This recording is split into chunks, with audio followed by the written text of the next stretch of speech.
ഞാൻ ഫോട്ടോ എടുക്കുന്നത് റീൽസ് ചെയ്യുന്നതല്ലേ കണ്ടിട്ടുള്ളൂ. ഞാൻ അസലൊരു പാചകക്കാരിയാണ് ഗൈസ്.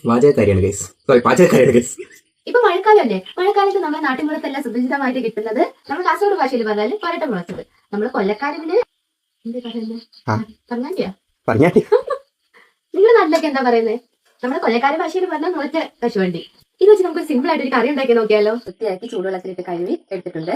ഗ്യാസ് എത്തിക്കണം. ഓക്കെ, അത് മറക്കും. പാൻ വെക്കാം. അപ്പൊ പാൻ ചൂടായി വന്നിട്ടുണ്ട്. അതിനകത്ത് നമുക്ക് വെളിച്ചെണ്ണ ഒഴിച്ചു കൊടുക്കാം. Coconut on. എണ്ണ ചൂടായി വരുമ്പം ഇഞ്ചി വെളുത്തുള്ളി പേസ്റ്റ് ഇട്ട് കൊടുക്കാം. അതൊന്ന് ചൂടായി വരുമ്പോഴത്തേക്ക് നമുക്ക് അരിഞ്ഞു വെച്ച തേങ്ങാക്കൊത്ത് ചേർക്കാം. അതൊന്ന് മൂപ്പിച്ചെടുക്കണം.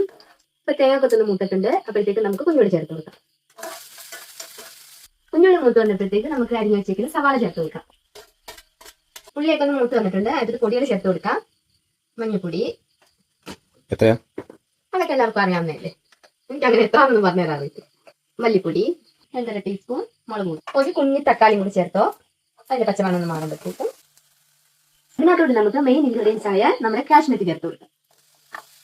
അതിനകത്ത് കുറച്ച് ഉപ്പ് ചേർത്ത് കൊടുക്കാം. ഇത് നമുക്കൊന്ന് അടച്ചു വെക്കാം. അപ്പോഴത്തേക്ക് എണ്ണയൊക്കെ അതിനകത്തൊന്ന് ഇറങ്ങി സെറ്റ് ആവും. ഇപ്പൊ ഇതിന്റെ കളറൊക്കെ ചെറുതായിട്ട് മാറിയിട്ടുണ്ട്. അപ്പൊ അതിനകത്ത് നമുക്ക് കുറച്ച് ഫ്ലേവറിന് വേണ്ടി കുറച്ച് മസാല ചേർത്ത് കൊടുക്കാം. ഗരം മസാല.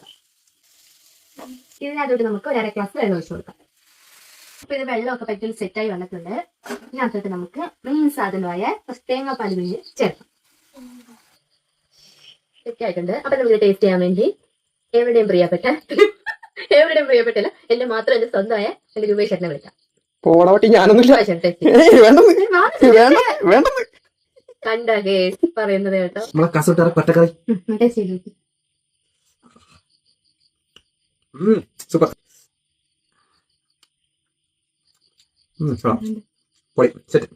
അപ്പോ എല്ലാവരും ട്രൈ ചെയ്ത് നോക്കണേ. നിങ്ങളുടെ പറമ്പിലില്ലെങ്കിൽ നമ്മളെടുത്ത പോലെ മറ്റുള്ളവർ പറമ്പിൽ എടുക്കാവുന്നതാണ്. ശരി, ഉള്ളവനില്ലാത്ത കയ്യിൽ നിന്ന് എടുക്കണം. അപ്പൊ ഓക്കെ, ട്രൈ ചെയ്ത് നോക്കാം.